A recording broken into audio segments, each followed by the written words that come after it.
लग्नानंतर होईलच प्रेम. प्रेक्षकांनो, मालिका आता एका वेगळ्याच वळणावरती आले आणि त्याच्यातच आपल्याला समजलेलं आहे की नंदिनीला आता मात्र खूप मोठा एक प्रचिती येणार आहे आणि ती सुद्धा काव्याच्या चोरओटी प्रोग्रॅमला.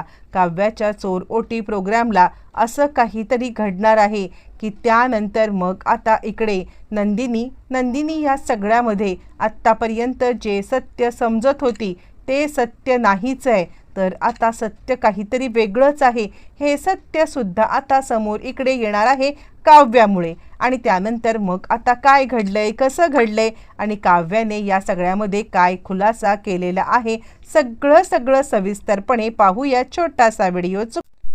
इकडे आता आपण पाहतोय की घरामध्ये काव्याच्या चोरओटीचा जोराशोरात तयारी चालू आहे आणि त्याच्यातच सगळेजण आता इकडे नंदिनीच्या सुद्धा आता मुलीबद्दल बोलत आहेत आणि त्यामुळे नंदिनी उदास झाली असल्याने जीवा तिला समजवतोय आणि घरामध्ये पुन्हा एकदा वातावरण छानपैकी आनंदमय झालेलं आहे.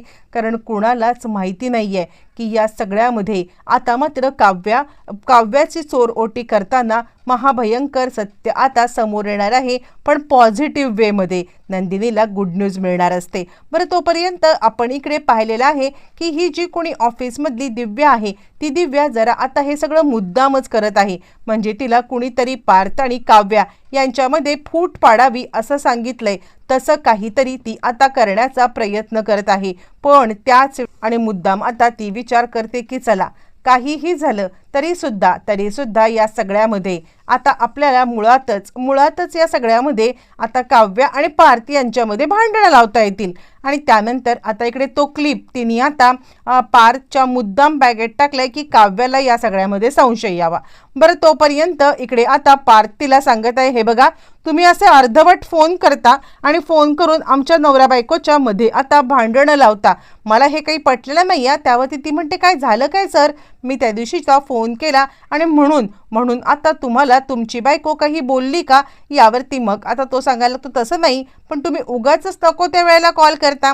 इकडे तोपर्यंत नंदिनीची आई आता इकडे विचारते तिला, काय ग नंदिनी, मी मगापासून तुझ्याकडे पाहती आहे, तर आता मला म्हणजे तो तुझ्या चेहऱ्यावरती जो काही फ्रेशनेस दिसायला पाहिजे किंवा जो गोडवा दिसायला पाहिजे तो दिसतच नाहीये. आणि त्यावरती ती आता सांगायला लागते की आई अगं नाही. यावरती ती म्हणते, अगं म्हणजे प्रेग्नन्सीमुळे थकवा जर का आला असेल तर तो मी समजू शकते, पण यावरती ती आता सांगायला लागते, नाही आई अगं तसं काही नाही, मला तुला काहीतरी.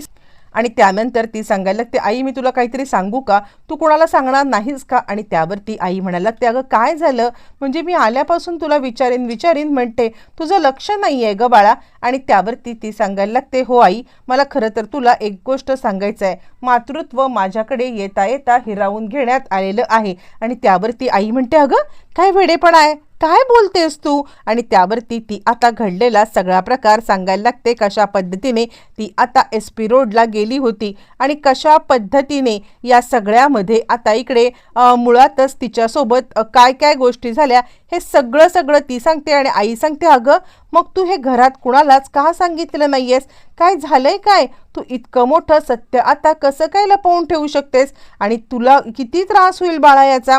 आणि त्यावरती ती सांगायला लागते, आई मला त्रास झाला तरी सुद्धा चालेल, पण ना काव्याला त्रास नाही झाला पाहिजे. आणि यावरती आईला मोठा धक्काच बसलाय. एका मुलीचं इकडे आता चोरओटीचा प्रोग्राम करायचा आणि त्याच वेळेला दुसऱ्या मुलीची कूस आता रीती आहे, हे आता आईला कसं सहन होणार. आई आता खूपच अस्वस्थ झाले आणि बाळा ते काही नाहीये, मला असं वाटतंय की या सगळ्यामध्ये तू आता एकदा डॉक्टरांकडे पुन्हा जाऊन यावं. यावरती ती म्हणते, नाही ग आई माझ्यामध्ये हिंमतच राहिलेली नाहीये.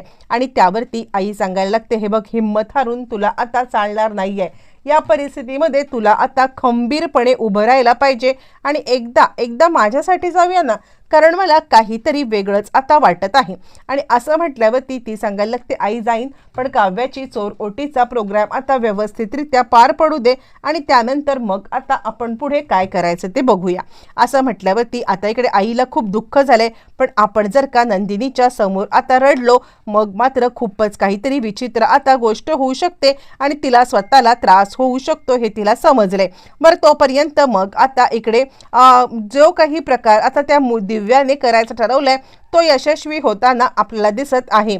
म्हणजे आता इकडे काव्या खूप हुशार आहे. तिला आता या सगळ्या गोष्टी चांगलंच समजतात. ज्या वेळेला पार्थची बॅग काढत असताना तिला आता त्याच्यामध्ये क्लिप दिसलाय आणि त्यानंतर ती तो क्लिप पाहते. तिच्या हाताला ॲक्च्युली तो क्लिप लागतो. क्लिप लागल्यावरती मग आता लगेचच ती सांगायला लागते हे काय आहे, आणि त्यावरती मग आता पार्थ सांगायला लागतो काय काय आहे हे, नाही मला नाही माहिती हे काय आहे. आणि त्यावरती ती सांगते मला माहिती आहे ना हे काय आहे ते, हा क्लिप आहे ना तुमच्या त्या पीएचा. यावरती पार्थ म्हणतो अगं काय बोलतेस तू, आणि त्यावरती ती म्हणते काल तिने फोन केला होता आणि ते सुद्धा तुम्ही माझ्यापासून आणि त्यावरती मग आता तो सांगायला लागतो 1 मिनिट तिचा काय प्रॉब्लेम आहे. म्हणजे आता मी ज्या वेळेला तिला काही बोलत होतो ना त्यावेळेला तिने आता मुद्दामच ते तिथे उभी होती आणि तेव्हा हा क्लिप टाकला असेल का. मात्र आता लक्षात आले आणि ती म्हणायला लागते मला असं वाटतंय ती मुद्दाम करते आहे का, आणि मला कळतच नाहीये. आज सकाळी ज्या वेळेला मी आता किचनमध्ये होते ना तेव्हा तिकडे आला होता तो म्हणजे आता स्वतः आता आला होता विजय, आणि विजय मला सांगतोय की काल रात्री तुम्ही कुठे गेला होतात, काय गेला होतात, हे सगळं आता विजय मला सांगतोय. आणि त्यामुळे मी तुम्हाला जे काही सांगते ते ऐका हा, यांची लक्षणं मला काही ठीक दिसत नाही आहेत. म्हणजे हा सगळं का करत होता आपल्यासोबत.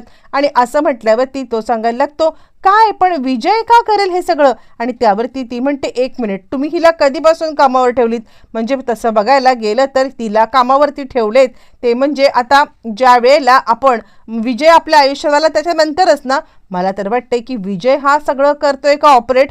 यावरती इकडे आता देशमुख म्हणजे पार्थ सांगायला लागतो नाही तुमचं डोकं म्हणजे सुपर फास्टच चालतंय. मी असा विचार पण करू शकलो नाही, पण हां आत्ता तुम्ही जर का म्हणताय ना तर त्या दृष्टीने विचार करायला पाहिजे. ती जर का आपल्या दोघांच्या मध्ये आता भांडणं लावायचा प्रयत्न करत असेल मग मात्र या सगळ्यामध्ये आपल्याला तिला आता धडा शिकवायलाच लागेल. असं म्हटल्यावरती मग आता इकडे सांगायला लागते म्हणजे आता इकडे काव्या सांगायला लागते देशमुख हे सगळं मी हे करायचं का, तिला आत्ताच्या आत्ता कामावरून काढून टाका. इकडे आता विजयने कितीही या दोघांच्यात फूट पाडण्याचा प्रयत्न केला असला तरी सुद्धा पार्थ आणि काव्या हे दोघं जण मात्र आपलं अंडरस्टँडिंग कधीच कमी होऊ देत नाहीत. आणि त्यानंतर मग ती सांगते आता मी माहेरीच चाललेली आहे. यावरती तो म्हणतो का पण आता झालं ना सगळं सॉल्व, आता काय माहेरी तुमचं. यावरती ती म्हणते चोर रोटीसाठी जायचंय, मी आधीच 2 दिवस जाईन, तुम्हाला तशी ही माझी किंमतच कुठे आहे. आणि असं म्हटल्यावरती तो म्हणतो काय बोलताय, मला किंमत नाहीये तर किंमत कुणाला असणार आहे, ते काही नाहीये, कुठेही जायचं नाहीये तुम्ही. यावरती ती म्हणते अहो देशमुख चोर रोटी भरायची आहे माझी. आणि असं म्हटल्यावरती तो म्हणतो मग मी पण येणार तुमच्या इथे, मी पण आज ऑफिसला दांडीच मारतो आणि तुमच्या सोबत येतो काय. असं म्हटल्यावरती ती सांगते ठीक आहे. इकडे चोर कार्यक्रमासाठी आता इकडे जीवा आणि त्याचबरोबर इकडे आता नंदिनी जायला निघालेले आहेत. आणि त्याच वेळेला जीवा आता नंदिनीला सांगतोय हे बघ स्वतःची काळजी घे, स्वतःला कोणताही त्रास होणार नाही याच्याकडे जास्त लक्ष दे, कारण काहीही झालं ना तरी सुद्धा धावपळ करशील आणि धावपळ करत स्वतःला त्रास करून घेशील. यावरती ती म्हणते नाही हो पण मला वेगळंच टेन्शन येतंय. त्यावरती तो म्हणतो काय झालं. यावरती ती सांगायला लागते मी आईला सांगितलंय आणि तिकडे गेल्यावरती काही घडलं तर. आणि त्यावरती तो म्हणतो काही होणार नाहीये, तुम्ही बिलकुल चिंता करू नका. आणि असं म्हटल्यावरती मी पण तुमच्या सोबत येतोय. यावरती ती म्हणते नाही हो तुम्ही चोरोटीच्या कार्यक्रमाला येऊन तिकडे काय करणार जीवा, तुम्ही नका येऊ, मी जाते. आणि त्यानंतर इकडे पार्थ फोन करून त्या दिव्याला सांगायला लागतो की मॅडम उद्यापासून कामावरती यायची तुम्हाला काहीच गरज नाहीये. यावरती ती म्हणते सर अहो माझ्याकडून असं काय चुकलं. आणि त्यावरती तो सांगायला लागतो माझ्या बॅगमध्ये क्लिप कुणी टाकला. आणि त्यावरती ती म्हणते नाही मला कसं कळणार कुणी टाकला. यावरती तो म्हणतोय बघा तू माझ्यामध्ये फूट पाडण्याचा माझ्या आणि माझ्या बायकोमध्ये प्रयत्न करत असलीस ना तर मात्र हे तुला भारी महागात पडणार आहे. माझी बायको आणि माझ्यामध्ये कधीच फूट पडणार नाहीये आणि ही गोष्ट तू विसरू नकोस. असं म्हणत मात्र आता दिव्याला कामावरून काढून टाकले. आणि त्यानंतर पार्थ म्हणतो झालं आता तरी खुश आहात ना.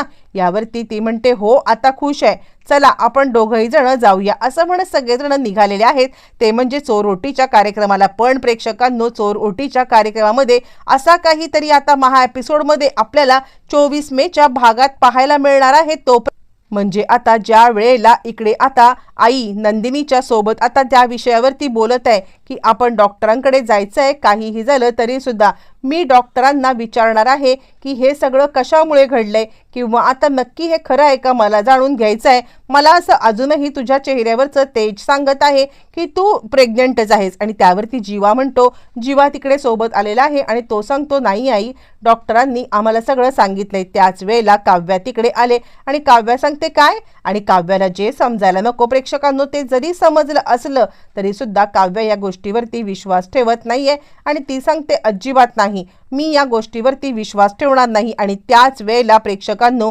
काव्या मात्र आता इकडे नंदिनीला डॉक्टरांकडे घेऊन जाणार आणि चोर ओटीच्या आधीच तिचे रिपोर्ट करायला लावणार आहे.